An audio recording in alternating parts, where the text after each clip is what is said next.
Good morning, journalism students. It is the first day back from spring break. I hope you had as restful a spring break as you can, given all the things that are happening in our world. I'm recording this update to see what's going on with all of you. I have posted some updates, but no one hits the like button. I don't know if anybody's looking at anything. I don't know if you're reading anything. I think there's only been one student who has sent me a message in all the time that we have been off campus. Today marks 1 month that we have not been in school. And I'm sort of surprised at what's going on with um, our communication.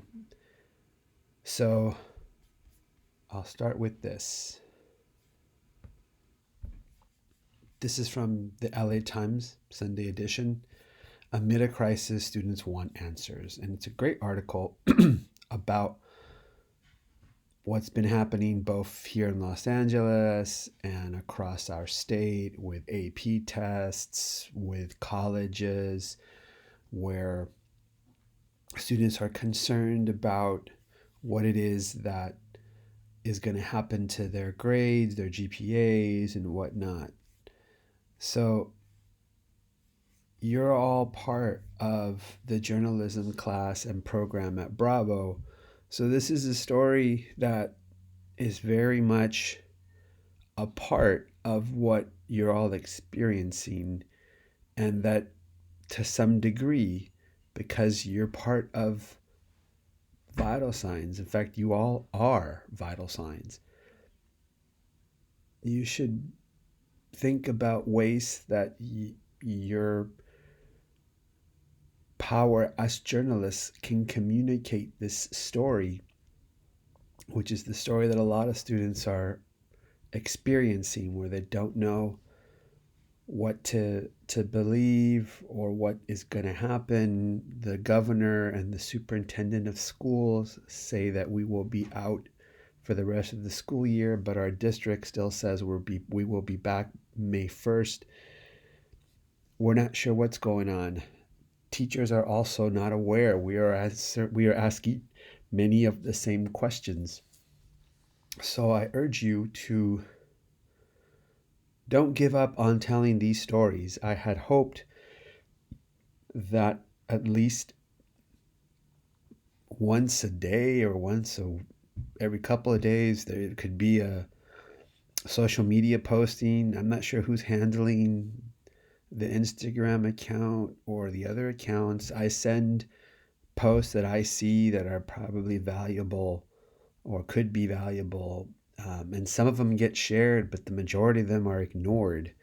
Um, it should all come from you. Um, so I hope that you'll want to tell these stories. Speaking of telling these stories, I'm not sure if any of you saw this last update. Here's one of the things that I mentioned in it. Your semester project is a documentary on any part of Bravo that you wanted to document. We're not in Bravo. It's very difficult for us to get in there between now and the end of the school year. We don't know what's going to happen. So you can either stick with that. If you maybe took a lot of footage before you left, if you did a lot of interviews, if you have a lot of usable information. But if you don't, instead,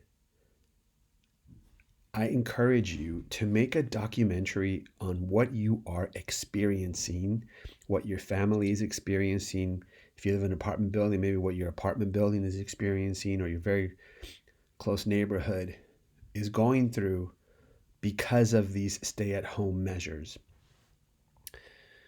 So here are some tips on how you can create a documentary using your phones, which have better technology than the first 100 years of cinema. These are online editing tools that I gave you links for. Again, kind of the basics of a documentary, an opening that establishes your situation globally, nationally, locally, scientifically, whatever it is, right? Give definitions, give some explanations, establish what your setting is, who your subjects are, what the routines are, you and your family, you and your building, whatever that case may be. Ask some questions about what you're going through and how it's affecting you and your family. Establish a chronology. So today, tomorrow, next week, next month, however long this takes. You don't have to film an hour a day or anything like that. But if you're tracking the passing of time, make sure that we understand the passing of time. And here are some tools that you can use for free to edit together your shots. And we'll make that due the day that your documentaries are going to be due, which is June 7th. If you have any questions, please message me. And also, please hit like so that I know you saw this. If you need technology, if you don't have a Chromebook, if you don't have access to the internet, Bravo can provide all of that for you. Just got to let me know and we'll make it happen. So, if you have any questions, please let me know.